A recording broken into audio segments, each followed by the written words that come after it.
Leremos em Mateus, capítulo 18, do versos 10 ao verso 14.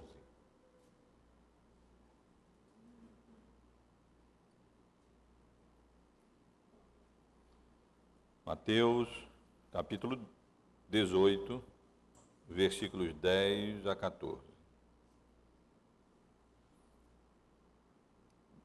Diz assim, irmãos: Vede, não desprezeis a qualquer destes pequeninos, porque eu vos afirmo que os seus anjos nos céus veem incessantemente a face do meu Pai Celeste. Porque o Filho do Homem veio salvar o que estava perdido. Que vos parece? Se um homem tiver 100 ovelhas e uma delas se extraviar, não deixará ele nos montes as 99, indo procurar a que se extraviou? E se porventura a encontra, em verdade vos digo que maior prazer sentirá por causa desta do que pelas 99 que não se extraviaram. Assim, pois, não é da vontade de vosso Pai Celeste que pereça um só desses pequeninos. Meus irmãos, uma das figuras bíblicas preferidas, prediletas, para representar a relação entre Deus e o seu povo, é a figura de um pastor de ovelhas e o seu rebanho. Aqueles que leem a Bíblia não deixam de observar que esse é um tema recorrente, tanto no Antigo Testamento como no Novo Testamento.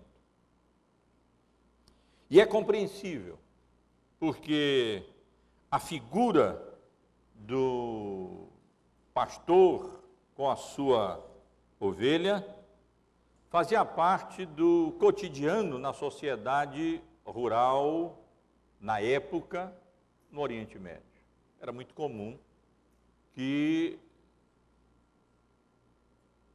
as pessoas vissem ali naquela sociedade rural e conhecessem bem a figura de um pastor de ovelhas, cuidando do seu rebanho, pastoreando um rebanho, e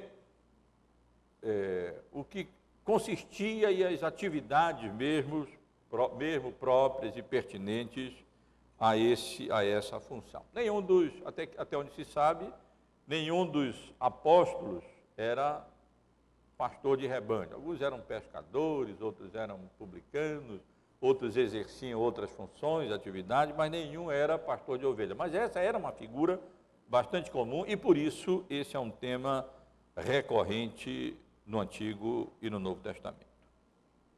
Apenas para ilustrar o que eu estou dizendo, selecionei algumas passagens bíblicas que desejo ler aos irmãos, tanto no Antigo como no Novo Testamento, ilustrando esse fato. No Salmo 80, logo no versículo 1, nós lemos: Dá ouvido ao pastor de Israel, tu que conduzes a José como um rebanho, tu que estás entronizado acima dos querubins, mostre o teu esplendor.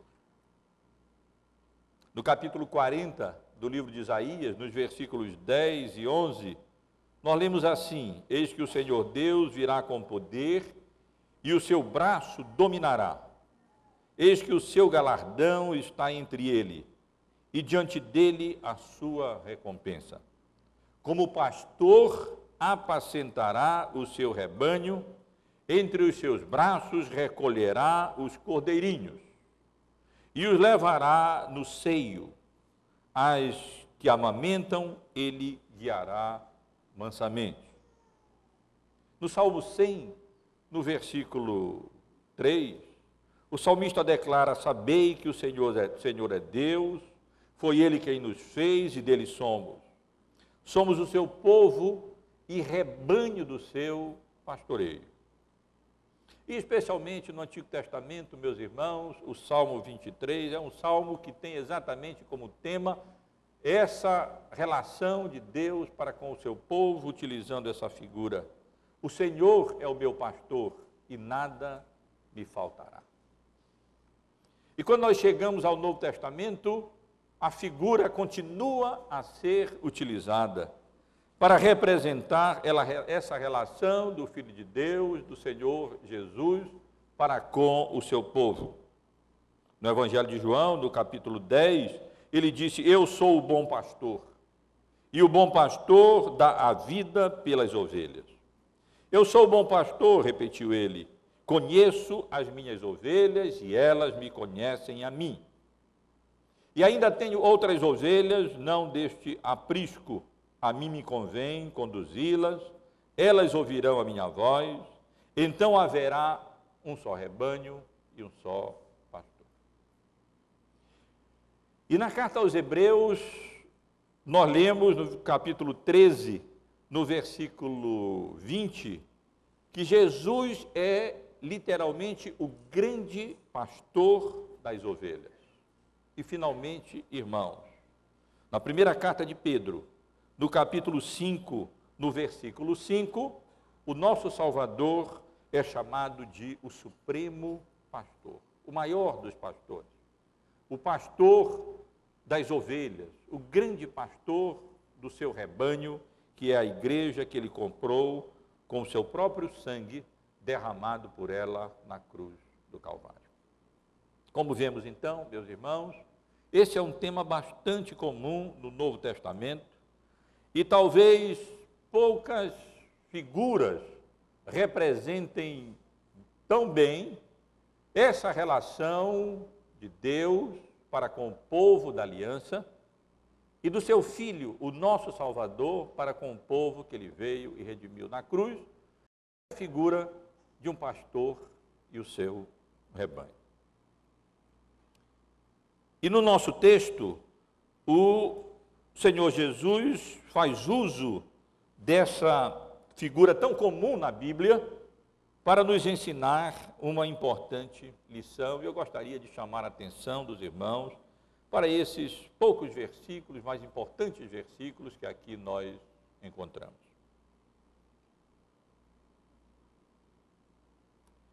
Os irmãos lembram que nessa exposição do Evangelho de Mateus, que estamos fazendo aos domingos à noite, que já dura mais de 2 anos, chegamos ao capítulo 18, e que o capítulo 18 é conhecido como o capítulo eclesiástico, um capítulo que trata, praticamente todo ele, do relacionamento entre os cidadãos do reino, do relacionamento entre os membros da Igreja de Cristo. No domingo retrasado, estudamos os versos 1 a 4 desse capítulo e consideramos a importância da humildade no relacionamento cristão, isto é, como é que o crente deve se ver a si próprio e essa qualidade que ele deve ter, que indica não apenas quem é o maior no reino de Deus, mas quem na realidade entra no reino, ou seja, a humildade. Aquele que quiser ser o maior dentre vós, então seja o menor, seja aquele que sirva, seja aquele que não busque a primazia, mas busque sim servir ao Senhor, servindo a sua igreja. E no domingo passado, dando continuidade ao estudo desse capítulo, nós consideramos os versículos que o presbítero Jonas leu há pouco, versos 5 ao versículo 9.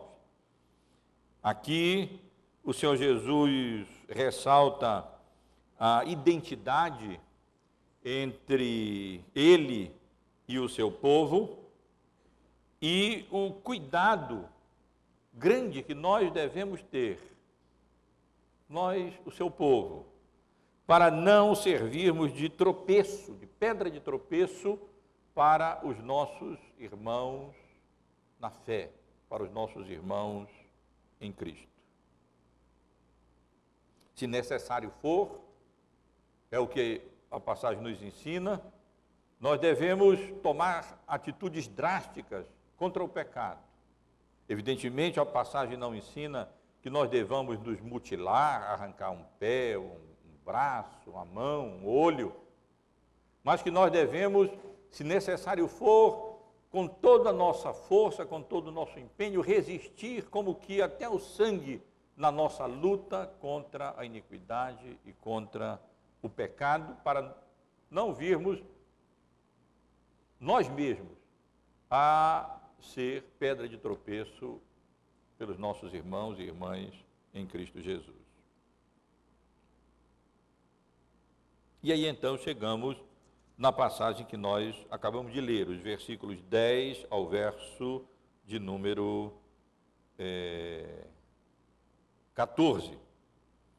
Versículos que falam sobre qual deve ser a nossa atitude para com os nossos irmãos e irmãs em Cristo, quando eles se encontram em pecado, ou seja, quando eles, de alguma maneira, se desviam do caminho.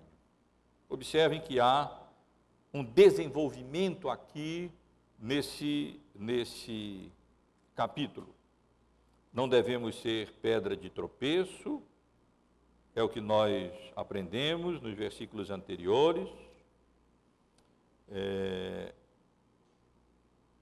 Se, entretanto, um irmão nosso, irmã nossa, seja quem for, tropeçar, o que nós devemos fazer, e depois então, a passagem que, se Deus permitir, consideraremos no próximo domingo, dos versos 15 ao versículo 20, como é que nós devemos fazer, como proceder para restaurar, com esse propósito de restaurar o irmão culpado, o irmão em pecado, o irmão desviado. Esses textos estão relacionados, eles lançam luz um sobre o outro.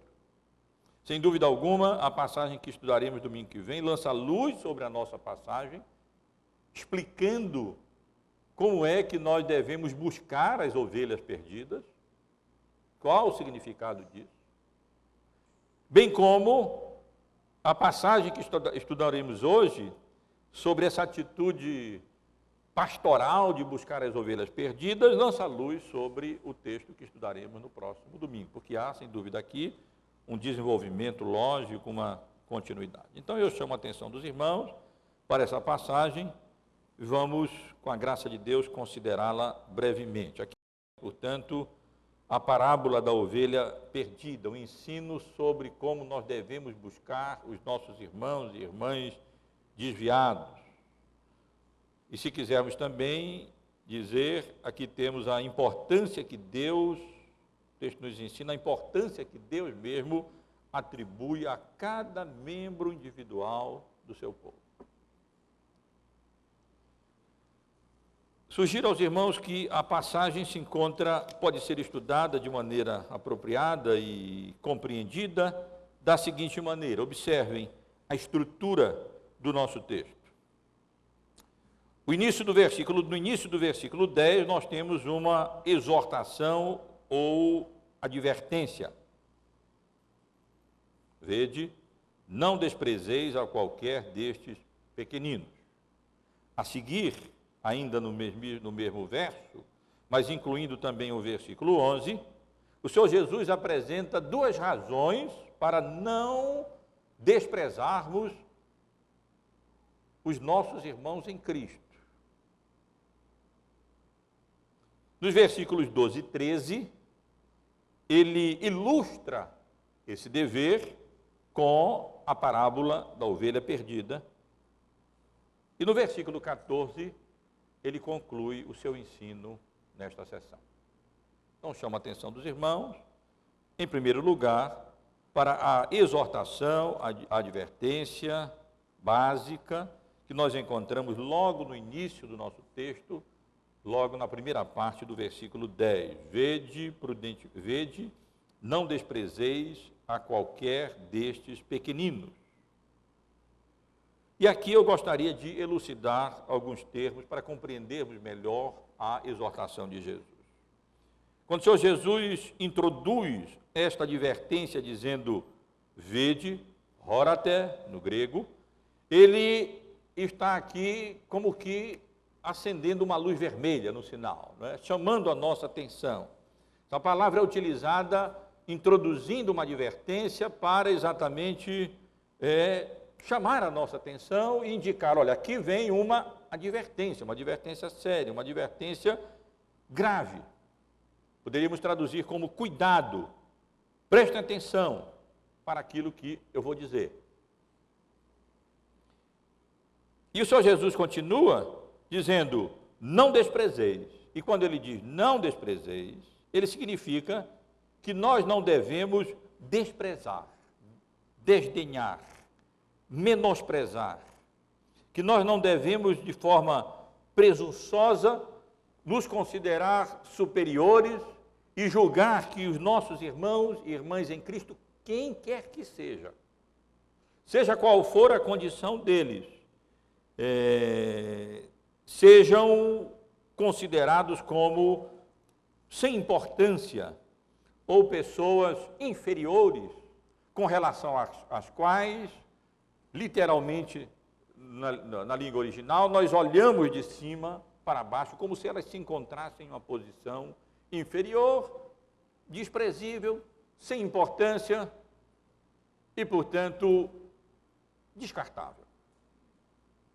Ainda temos 99 ovelhas, uma não vai fazer tanta falta. E com relação a quem o Senhor Jesus se refere aqui, ou seja, qualquer destes pequeninos, como nós temos estudado, não se refere apenas a crianças. Na realidade, Jesus tomou uma criança em seus braços para ilustrar a atitude correta necessária para entrar no reino dos céus, a humildade própria de uma criança. O que o Senhor Jesus tem em mente aqui são os membros da sua igreja e especialmente aqueles que são mais fracos, aqueles que possam ou ser considerados menores ou inferiores. Mas é esses que o Senhor Jesus tem em mente aqui, quando ele diz que nós não devemos desprezar qualquer um destes pequeninos, qualquer membro da igreja do Senhor Jesus, qualquer membro entre o seu povo, seja os mais simples, os mais fracos, os aparentemente sem importância, os que têm menos recursos financeiros, enfim, nenhum membro da igreja deve ser desprezado. Há uma passagem a qual eu já fiz referência em outra oportunidade, no estudo, eu creio que ainda desse capítulo, na carta de Paulo aos Filipenses, no capítulo 2, logo no início, onde o apóstolo Paulo diz, se há alguma exortação em Cristo, alguma consolação de amor, alguma comunhão do Espírito, se há entranhados afetos e misericórdia, completai a minha alegria, de modo que penseis a mesma coisa, tenhais o mesmo sentimento, o mesmo amor, sejais unidos de alma, tendo o mesmo sentimento, nada façais por partidarismo ou vanglória, mas por humildade, considerando cada um os outros superiores a si mesmo. Não tenha cada um em vista o que é propriamente seu, senão cada qual o que é dos outros. E a seguir, o apóstolo Paulo ilustra essa atitude com o exemplo de Jesus, dizendo, tende em vós o mesmo sentimento que houve também em Cristo Jesus, pois ele, subsistindo em forma de Deus, não julgou como usurpação o ser igual a Deus, antes a si mesmo se esvaziou, assumindo a forma de servo, tornando-se em semelhança de homem, e reconhecido em figura humana, a si mesmo se humilhou, tornando-se obediente até a morte e morte de cruz. Então, meus irmãos, essa é a advertência básica, fundamental aqui na passagem que nós estamos considerando. no que diz respeito a essa questão do relacionamento entre os cidadãos do reino, no que diz respeito ao relacionamento entre os irmãos em Cristo, irmãos na fé. Por isso esse capítulo é um capítulo muito prático.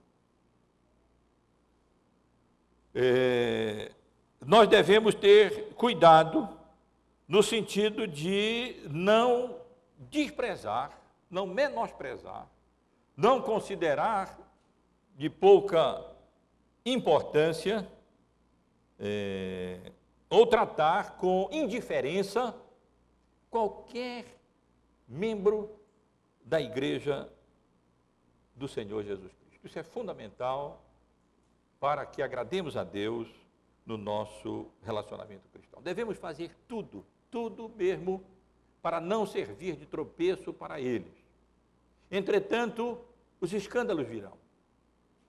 Os tropeços surgirão sempre. E se, ainda assim, alguém entre nós tropeçar, se afastar, se desviar, cair, nós não devemos desprezá-los de forma alguma, e essa é a lição que esse texto nos comunica logo de maneira inicial. Mas após a exortação, como mencionei há pouco, de forma graciosa, o Senhor Jesus nos oferece duas razões para não desprezarmos os nossos irmãos na fé, por menores que eles sejam aos nossos olhos, e não devem ser menores aos nossos olhos. Lembrem que esse texto se encontra num contexto que os discípulos de Jesus vinham discutindo qual era o maior.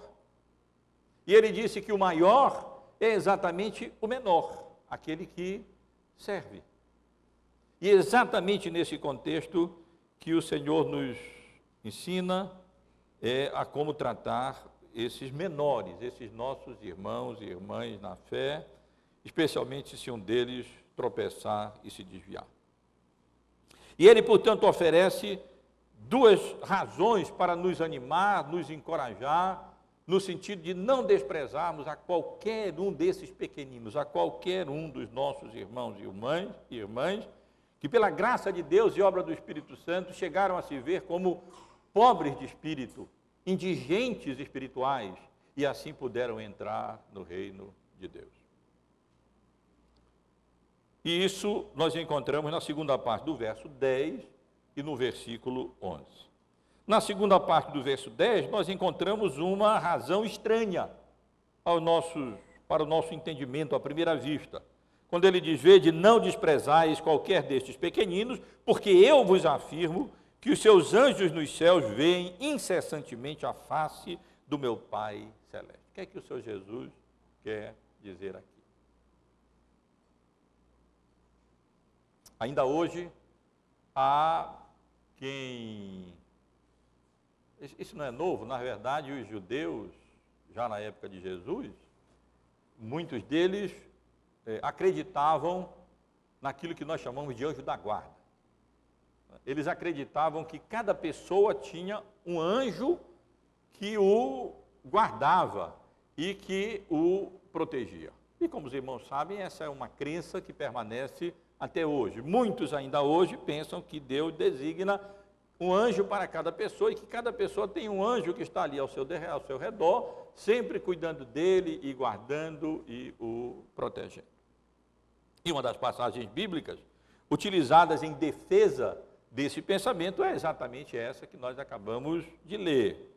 Quando o Senhor Jesus nos encorajando no sentido de não desprezar nossos irmãos e irmãs na fé, por menores que pareçam ser, ele diz que, porque eu vos afirmo que os seus anjos nos céus veem incessantemente a face do meu Pai Celeste.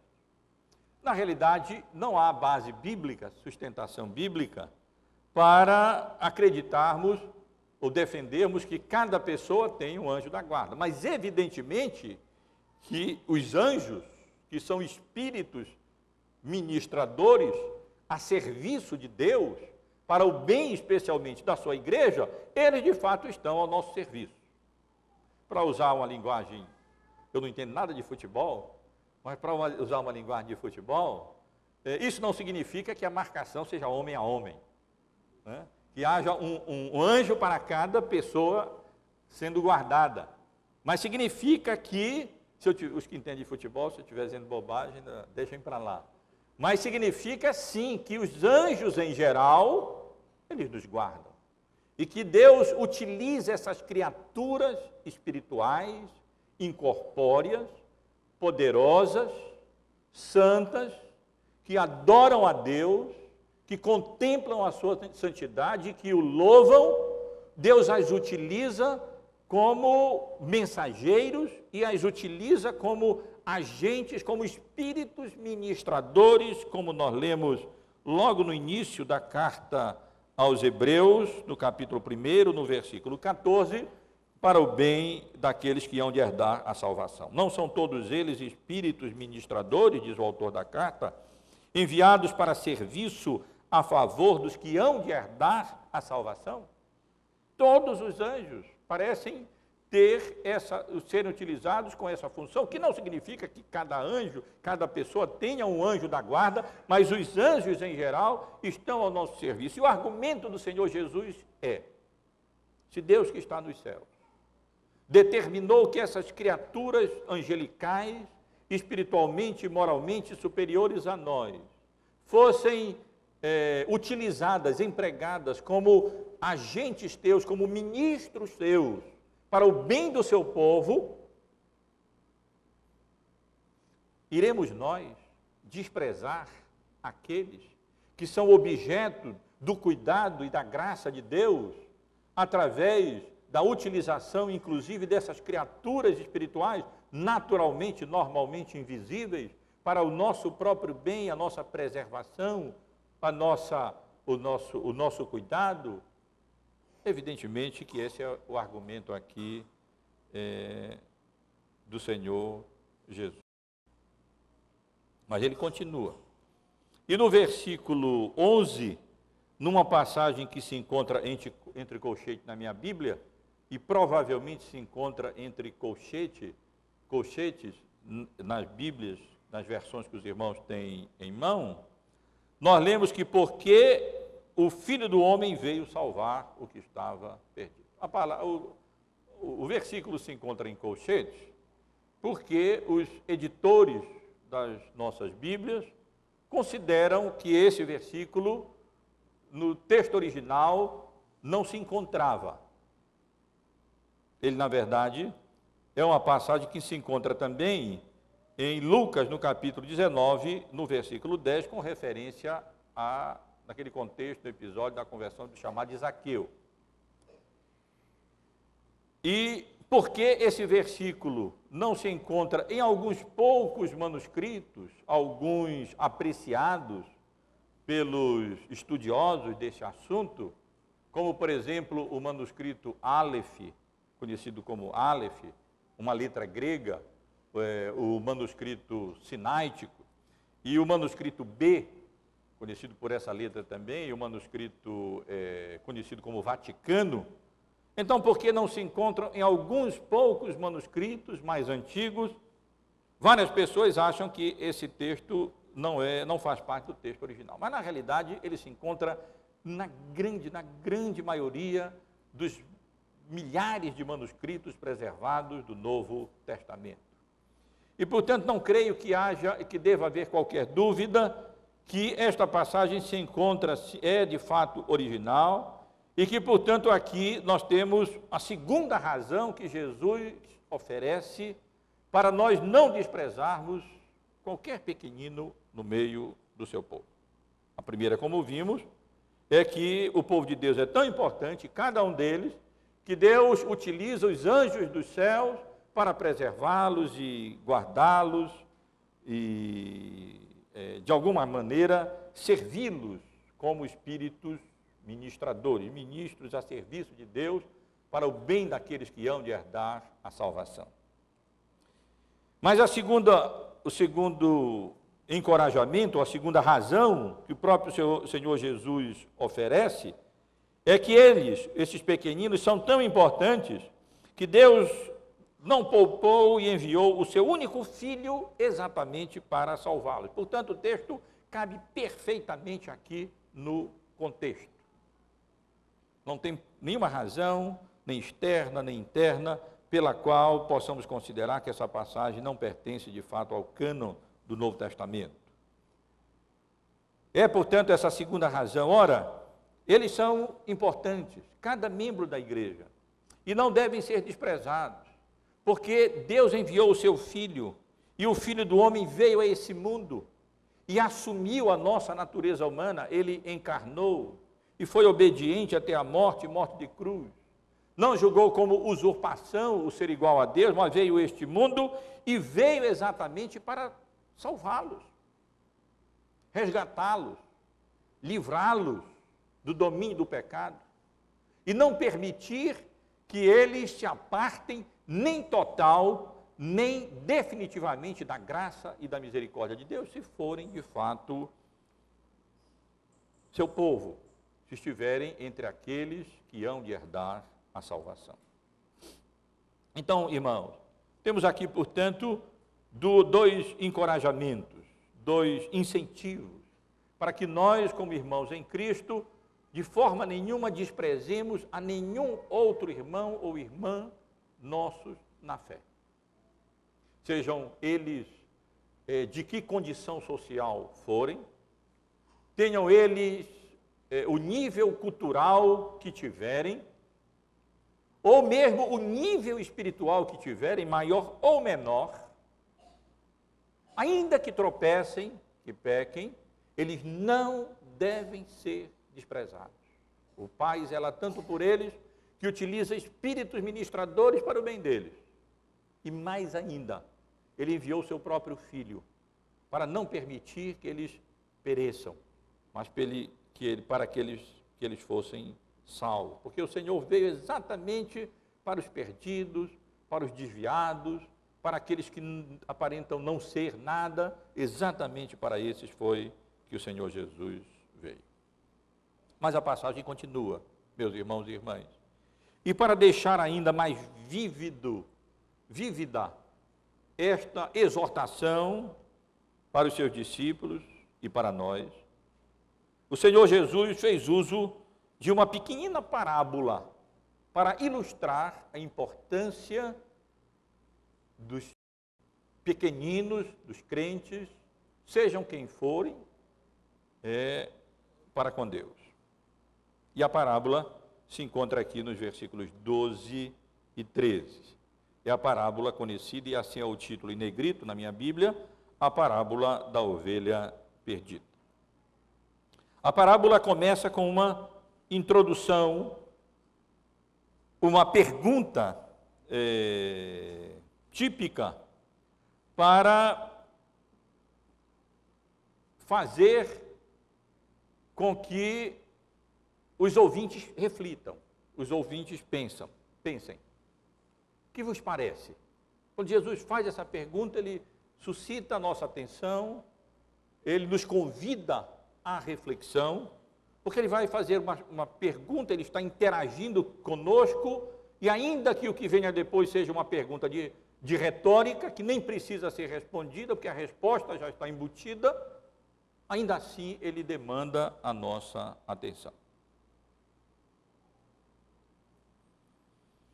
Na segunda parte do versículo 12, o Senhor Jesus faz uso dessa parábola, apresentando duas hipóteses e uma pergunta de retórica.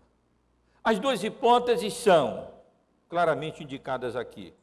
Se um homem tiver 100 ovelhas e uma delas se extraviar, se ele tiver, nem todo mundo tem 100 ovelhas, mas se ele tiver 100 ovelhas, e se uma dessas ovelhas se extraviar? Essas são as hipóteses apresentadas aqui. Como nós vimos no texto que consideramos no domingo passado, nós somos exortados a não servir de tropeço para os nossos irmãos, mas é inevitável que os escândalos venham. Os tropeços serão colocados no nosso caminho. Tentações surgirão, tentações aparecerão, e se nós não zelarmos, se nós não tivermos cuidado, se não formos fiéis e diligentes nos meios de graça que Deus colocou à nossa disposição, o perigo existe de o crente tropeçar e cair. Isso não significa que ele perdeu a salvação, mas é possível sim que ele momentaneamente se extravie e se desvie do caminho como uma ovelha dentre várias ovelhas de um rebanho que estão sendo conduzidas e momentaneamente se afastam. Então correm perigos reais para a sua alma. E é exatamente essa possibilidade que Jesus menciona aqui. Se o homem tem 100 ovelhas e uma delas se extraviar, e então ele apresenta a seguinte pergunta no versículo 12. Não deixará ele nos montes as 99, indo procurar a que se extraviou? Trata-se de uma pergunta de retórica. Ele começa com uma negativa grega que já embute em si a expectativa de uma resposta positiva. É como se Jesus estivesse dizendo, não é evidente que ele deixará aquelas 29 ali que estão seguras e irá atrás daquela que está desviada, que se extraviou e que se encontra perdida? Nem precisa de resposta. É claro que essa é a conduta esperada de um pastor de ovelha quando uma dessas ovelhas se desvia, quando uma dessas ovelhas se extravia. E Jesus continua a parábola no versículo 13, apresentando outra hipótese, e agora não mais uma pergunta, mas uma declaração. A hipótese a seguir é, e se porventura a encontra, e aí vem a declaração, em verdade vos digo, que maior prazer sentirá por causa desta do que pelas 99 que não se extraviaram.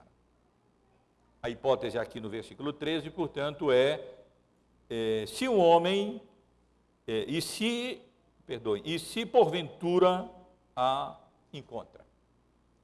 Os tradutores acrescentaram aqui, de forma apropriada, a palavra porventura, e se porventura, porque de fato a conjunção condicional grega aqui utilizada dá essa ideia mesmo de dúvida, encerra essa ideia de dúvida, dizendo que significa que nós devemos ler aqui que nem sempre vai ser possível encontrar.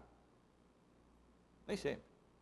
Se porventura ele encontrar, aí vem a declaração. Mas não significa que será sempre possível encontrar uma ovelha perdida. É evidentemente que se elas forem dos nossos, como diz João, crentes genuínos, membros da igreja invisível, eleitas de Deus, elas não se apartarão de forma nem total, nem final, nem definitiva. Mas nós não podemos saber com certeza se estas ovelhas que têm aparência de ovelhas são na realidade ovelhas do Senhor Jesus, se elas de fato tiveram o seu coração redimido. Mas não nos compete saber isso. E nós não temos como, de forma final e definitiva e indubitável, saber quem de fato tem o coração convertido ou não. Coração enganoso, desesperadamente corrupto, quem o conhecerá? Não nos compete conhecer quem são eleitos de Deus ou não. E, portanto, nós devemos tratar todos aqueles que são membros, professos da Igreja de Cristo, como se de fato ovelhas fossem objeto do nosso interesse, do nosso cuidado, do nosso amor e nunca do nosso desinteresse, do nosso menosprezo, do nosso desprezo. Vede que não desprezeis a qualquer um destes pequeninos. Mas é possível que alguns membros da igreja se apartem, se afastem, e eles não possam ser recuperados, não possam ser resgatados. Por isso aqui, essa conjunção condicional de dúvida, e se porventura a encontra, mas aí vem a grande declaração, ou seja, em verdade vos digo, diz o Senhor Jesus, quando Ele quer introduzir uma declaração solene, séria, importante, grave, Ele diz que maior prazer sentirá ele por causa desta ovelha do que pelas 99 que não se extraviaram. É claro que a ênfase aqui não está nas 99. Não há aqui nenhuma desconsideração para com as outras 99. Elas estão bem, não é? Alguma semelhança aqui entre essa parábola e a parábola do filho pródigo. Não há por que haver qualquer ressentimento quando o membro da igreja se importa, especialmente os pastores, com aqueles que estão precisando mais de cuidado e de atenção, porque experimentam dificuldades, estão correndo perigo, porque estão correndo risco ali de se extraviarem e se perderem de forma definitiva. Nós não sabemos o estado definitivo e profundo do coração de cada um deles. A atenção aqui recai, portanto, sobre as ovelhas que se desviam, sobre as ovelhas que se extraviam, sobre as ovelhas que tropeçam, sobre as ovelhas que caem em tentação e então caem em pecado, seja moral, seja espiritual, seja teológico, doutrinário, e então elas se desviam do rumo em que o rebanho é conduzido pelo pastor.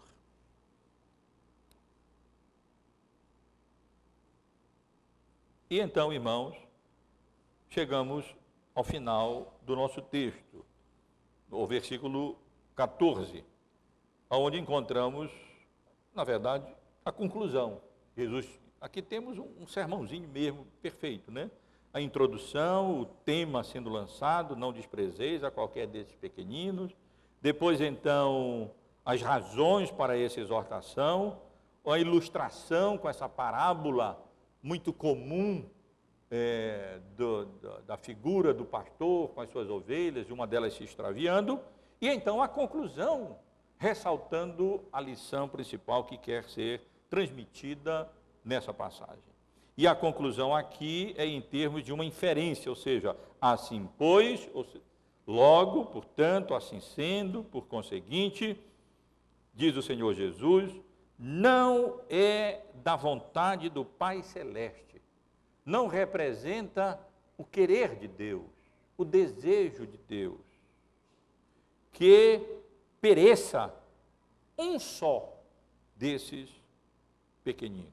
E a palavra que pereça significa se estrague, se desperdice, que se desvie do alvo, que não alcance o propósito e o alvo para o qual Deus mesmo criou cada um de nós e nos coloca como membro do seu corpo, como membro da sua igreja.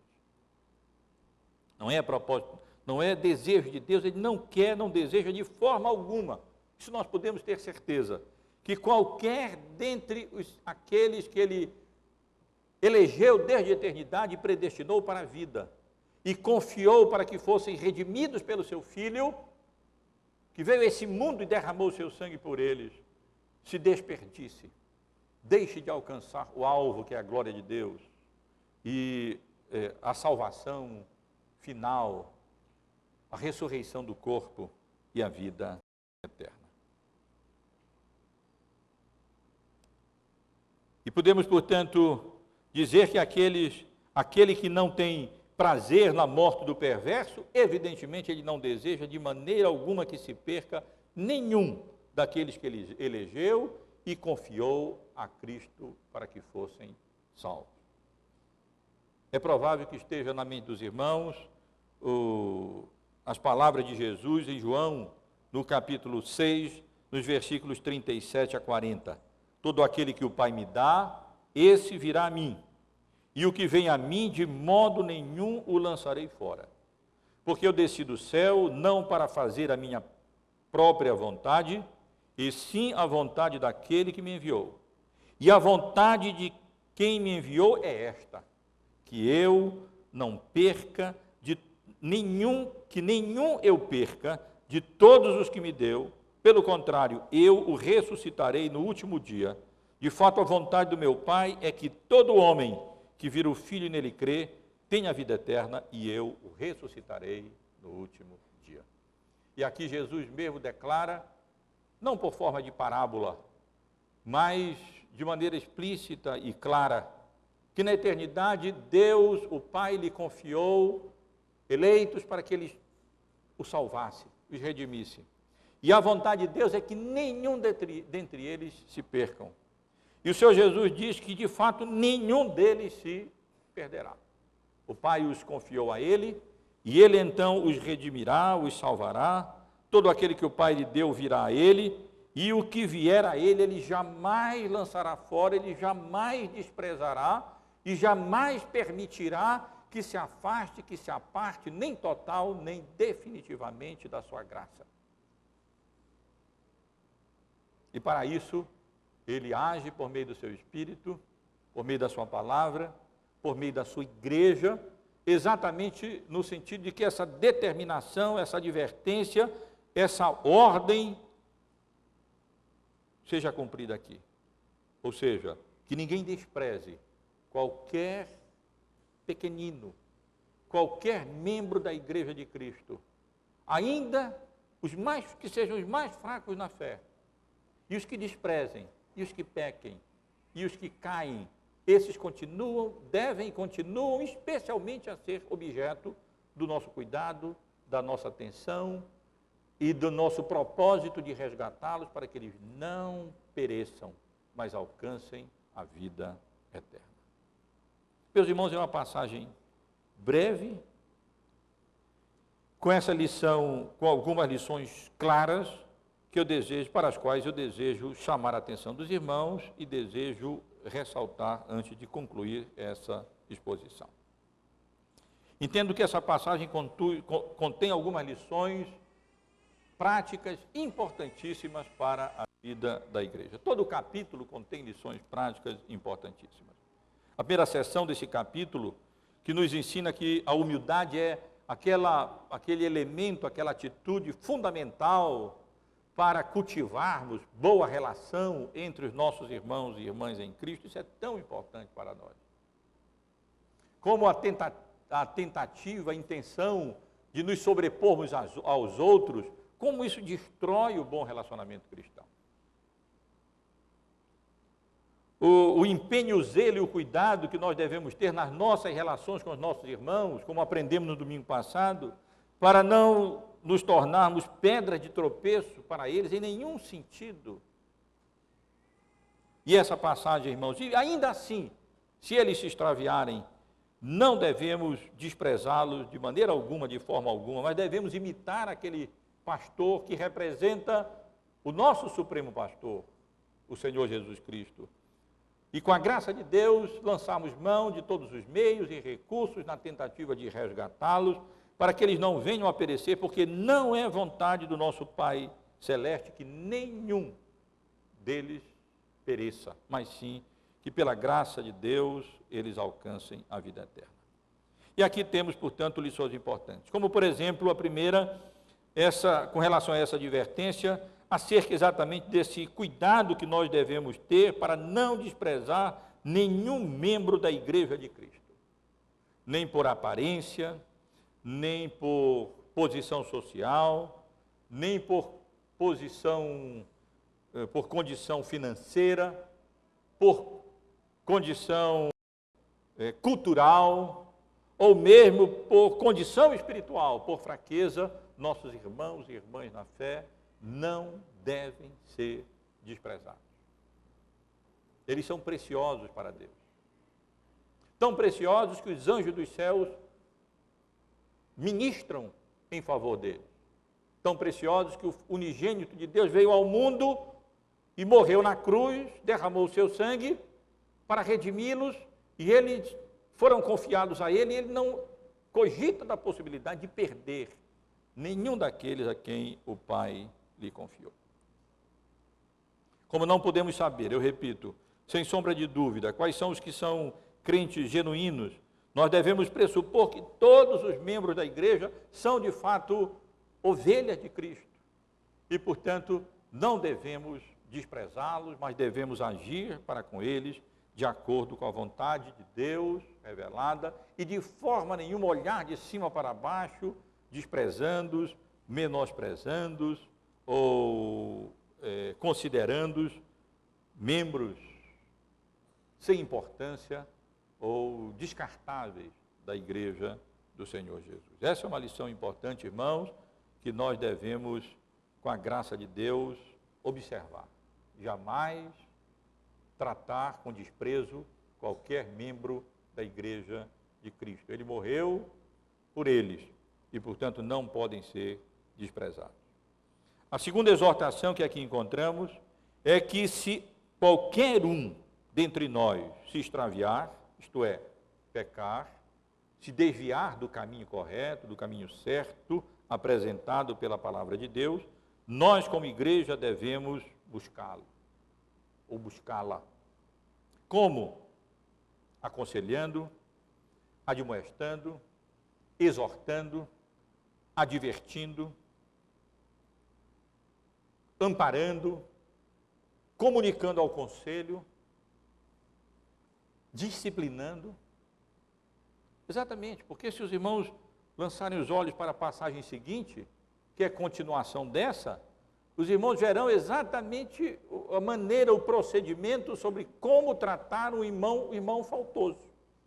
Ou seja, como buscar uma ovelha desgarrada. Se o teu irmão pecar contra ti, versículo 15, vai arguí-lo entre ti e ele só. Se ele te ouvir, ganhaste a teu irmão. É um irmão buscando uma ovelha perdida. Simplesmente deixar o irmão no seu pecado é desprezar. É desprezar. Assim como um pai despreza o filho que não exorta, que não mostra o erro, que não repreende, que não disciplina. É muito mais fácil, é verdade. Mas isso significa exatamente fazer aquilo que Jesus condena, ou seja, desprezar.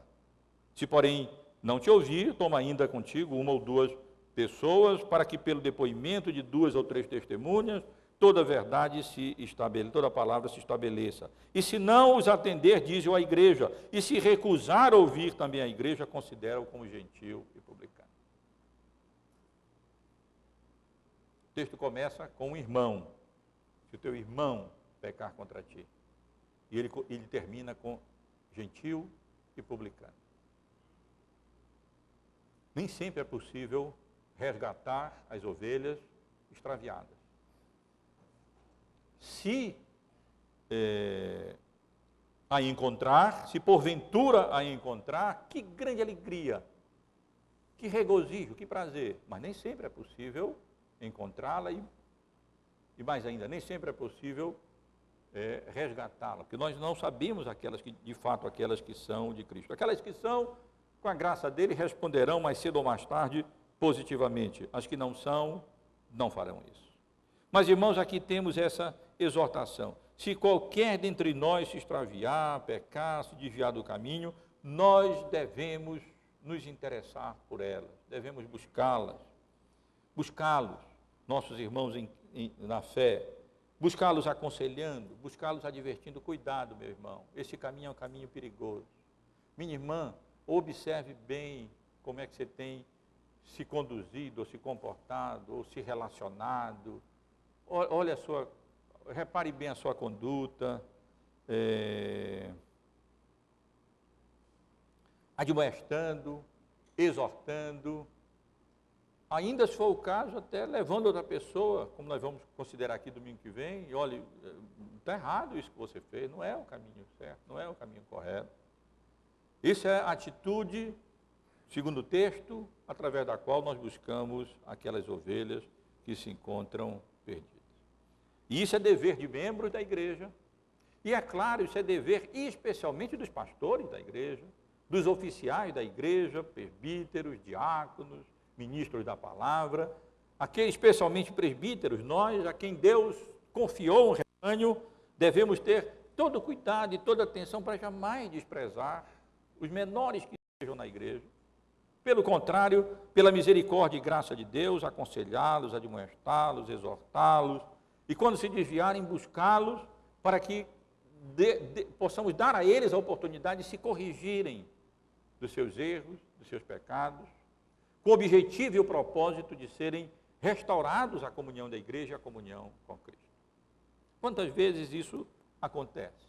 Quantas vezes irmãos ou irmãs se desviam, erram, pecam, fazem aquilo que não é agradável a Deus, e quantas vezes, pela misericórdia e graça de Deus, quando confrontados com o erro e com o pecado, às vezes até por meio de disciplina eclesiástica, eles se arrependem e são reconduzidos a Cristo. E que alegria, irmãos, que gozo mesmo, que satisfação e que contentamento para a igreja como um todo e para nós como membros do conselho, quando juntos nos regozijamos e alegramos, quando restauramos a comunhão da igreja, membros que haviam sido disciplinados, mas que foram buscados e que através desses meios mesmo que Deus nos deu, foram restaurados a fé e a comunhão com a igreja e a comunhão com o Senhor Jesus. Mas nós somos alertados e exortados a não negligenciarmos membros da igreja, e nós especificamente, mais diretamente, a nenhum daqueles por quem Cristo morreu. Deus os ama, não é a vontade dele que nenhum deles pereça. Ele ordena anjos ministradores a serviço deles. O Senhor Jesus veio a esse mundo e morreu por eles, e nós não podemos desprezá-lo, mas nós devemos buscá-lo com a graça e a misericórdia de Deus. Na carta de Tiago, no capítulo 5, no final da carta, temos um encorajamento precioso nesse sentido, porque nos 2 últimos versículos do capítulo 5 da carta de Tiago, nós lemos: meus irmãos, se algum entre vós se desviar da verdade e alguém o converter, sabei que aquele que converte o pecador do seu caminho errado, salvará da morte a alma dele e cobrirá multidão de pecados.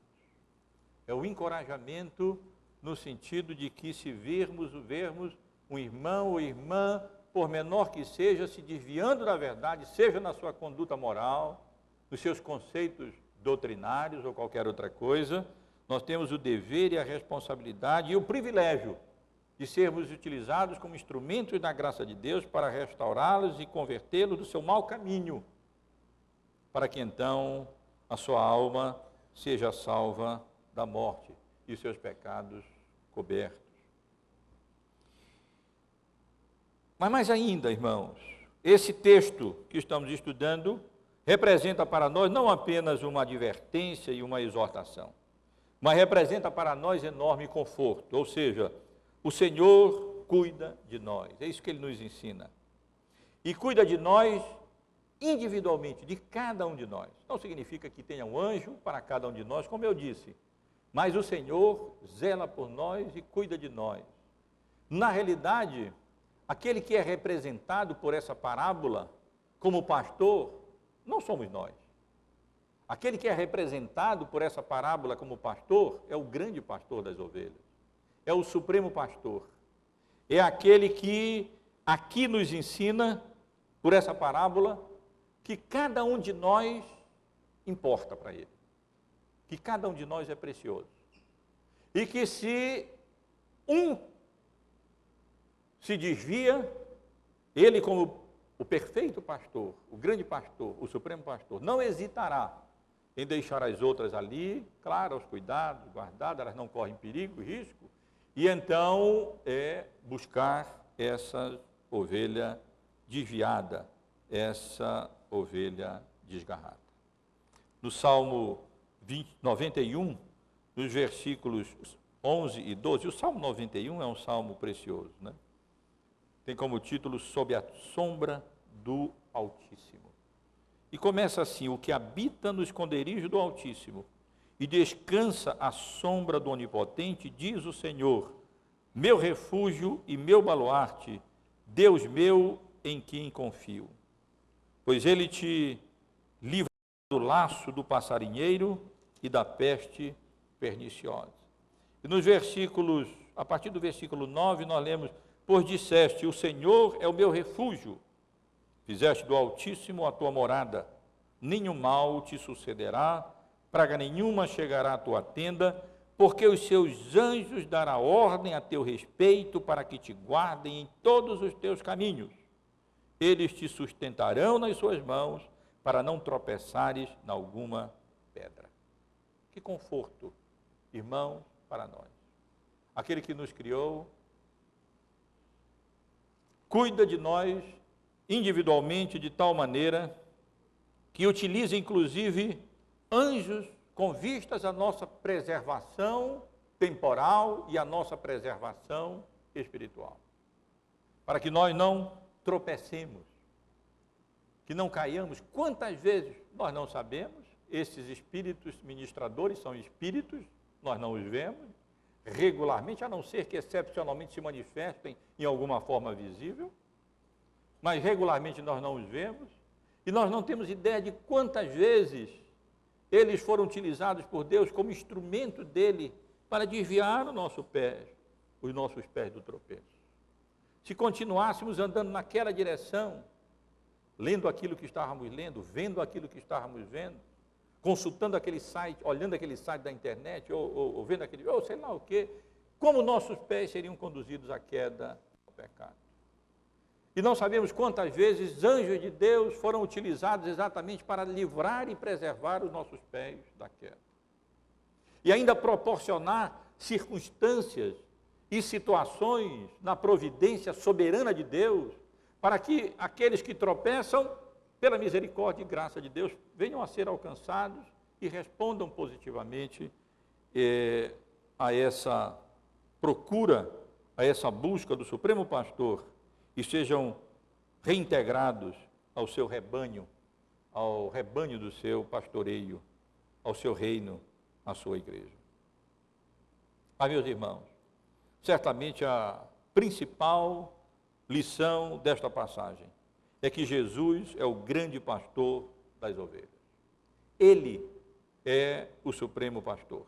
Ele conhece as suas ovelhas, ele encarnou, ele veio ao mundo, ele foi obediente até a morte e morte de cruz do Calvário, para salvar os perdidos, para redimir os pecadores, para restaurar os extraviados. E o texto nos ensina que ele não nos despreza, que ele busca os desviados, que ele não desiste jamais do seu povo, que ele faz uso do seu Espírito com todo o poder daquele que, semelhante àquele que ele exerceu para ressuscitar a Cristo dentre os mortos. O Espírito de Deus nos guarda e nos preserva até a posse da nossa herança eterna, a consumação da nossa salvação. E que encorajamento, meus irmãos, representa essa passagem para nós.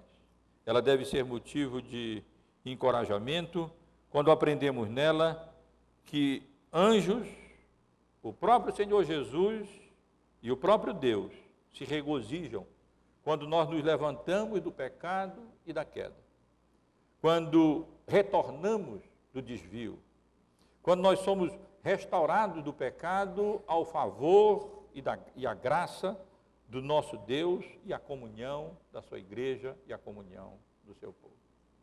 É um grande encorajamento para nós, é uma grande responsabilidade, é verdade. O cuidado e o zelo que nós devemos ter para com os mais fracos membros da igreja do Senhor. No sentido de que não permitamos que eles se desviem e jamais sermos pedra de tropeço para eles, mas ainda que eles se desviem, de sermos zelosos em cuidar deles, admoestá-los, exortá-los, encorajá-los, animá-los, confrontá-los com o pecado, adverti-los, discipliná-los, tudo com o propósito de recuperá-los, de reintegrá-lo à comunhão com a igreja e à comunhão com o Senhor Jesus. Mas o conforto aqui reside não apenas em que o crente em geral pode estar certo de que ele é objeto do cuidado da igreja e objeto do cuidado de anjos até, que ministram sob as ordens de Deus a seu favor. Mas eles são rebanho do Supremo Pastor, ovelhas do grande pastor da igreja, do grande pastor das ovelhas. A grande lição ensinada aqui é que o Deus que não deseja que nenhum dos pequeninos se perca, os confiou a Cristo. E Cristo jamais os despreza. Como um pastor de ovelha corre atrás da ovelha extraviada, ele faz isso. Se necessário for, lançando mão de anjos. Se necessário for, lançando mão de homens, de membros da sua igreja, como instrumento da sua graça, para resgatar e restaurar aqueles que, tropeçando, caem e se apartam do reto e do bom caminho que conduz à salvação e à vida eterna. Que Deus nos abençoe, meus irmãos e irmãs, nos exorte e nos conforte e nos console com a passagem dessa tão prática e tão preciosa e cheia de lição e de lições para todos nós. Obrigado por assistir o vídeo até o final. Além de curtir e compartilhar o vídeo, considere se inscrever no canal.